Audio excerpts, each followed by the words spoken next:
Hey, what's up, everybody? Brennan Morse here for Red State, and democracy dies in wokeness, or at least Washington Post careers do. As it turns out, the Washington Post did not learn anything from the Get Woke, Go Broke examples that were laid before it, and now they're facing a bunch of layoffs. No one should be surprised by this. The only people who seem to be surprised by this are the people in this video that we're about to watch, which contain a lot of angry Washington Post employees yelling at their boss, making demands and all sorts of stuff. While I normally do not celebrate people losing their job, I can't help but get giddy over this. The Washington Post has become a propaganda outlet for the radical left. It is no longer a news organization. It has no right to call itself a news organization. Everything from its fact checkers to its reporters seem to have it out for the right, and they use their platform as a bully pulpit constantly. This is the same Washington Post that employs Taylor Lorenz, the reporter who went out and tried to dox a private citizen for her Twitter account. But hey, you know what? Just desserts. That's what are being served here. Watch the Washington Post announces layoffs and all hell breaks loose. If you want to watch this video yourself, you can go to RedState.com. Go to RedState.com right now. You can sign up for the VIP program. Use promo code SAVEAMERICA. It's written down below there. It gets you a discount, and you can get all sorts of really great stuff, including videos, podcasts, and articles, some of them written by yours truly. So sign up. You won't regret it. This is from Bonchi. No matter how much they gaslight, the news media isn't immune from economic reality. Don't tell the employees of those outlets that, though. The same who have been preaching all year that the economy is fine couldn't fathom that the very policies they've supported might end up costing them their jobs. That's what made the chaos that broke out at the Washington Post on Wednesday so ironic. And of course, so hilarious. Executives of the nation's second largest newspaper, facing growing financial headwinds, held an all-staff town hall to announce that layoffs are coming. What followed was absolutely gold. We're not going to turn the town hall into a grievance session for the I'm sorry. Brad, you talked about positions getting eliminated. What are you going to do to protect people's jobs? Are they going to be... Okay, so right off the bat, I just want to stop this for a second because first off, they're talking about why this wasn't a grievance session, and it was being asked by what looked to be two women, one of whom at least is wearing a mask. Why are they still wearing masks? Why are they still wearing masks right now? Masks clearly don't work. That has been proven. Because they're trying to protect themselves from, viruses, one of which has a virus of unknown origin. Kind of silly. But then you hear somebody ask, what are you going to do to secure our jobs? Well, you're not. Your job isn't being secured. Your job is gone. Or at least your fellow employees, some of their jobs are. Because this newspaper has lost a ton of subscribers. A ton. Apparently, according to the numbers, it's gone back to the same sub-levels it had at when in the year 2020, which is a lot. So, kind of silly that they're demanding that their jobs be secured. Well, they're not being secured.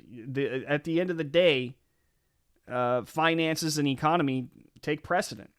But let's continue. going to be treated like the magazine staffers were? We'll have more information as we move forward. Thank you very much. And how will the positions be decided?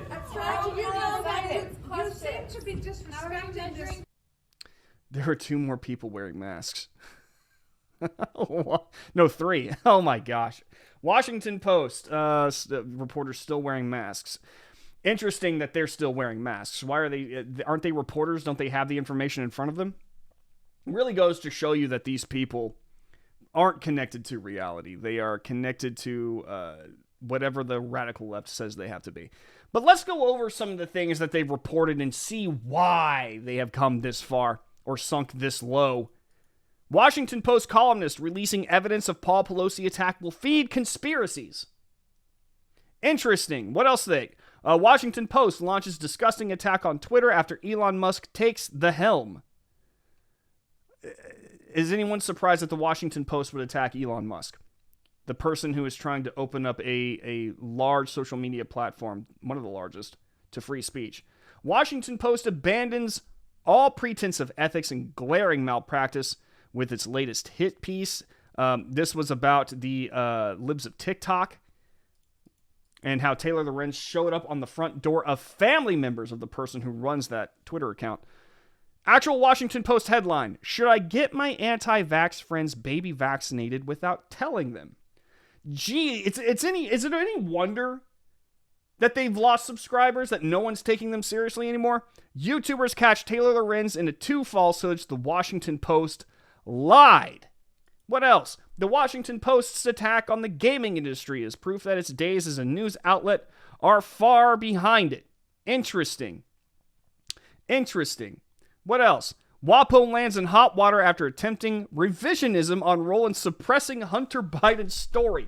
It is one of the outlets that tried to suppress a story that, upon reflection, many people said that if they had known about the Hunter Biden laptop story and the story wasn't suppressed, they would not have voted for Joe Biden. Ladies and gentlemen, this is not surprising, and it's well deserved. And it's no wonder that you're going to see a lot of these people lose their jobs. There's one thing that I know for certain. It's that whenever you have a bloated company, you're going to find that a lot of the people who work there aren't really all that integral to it.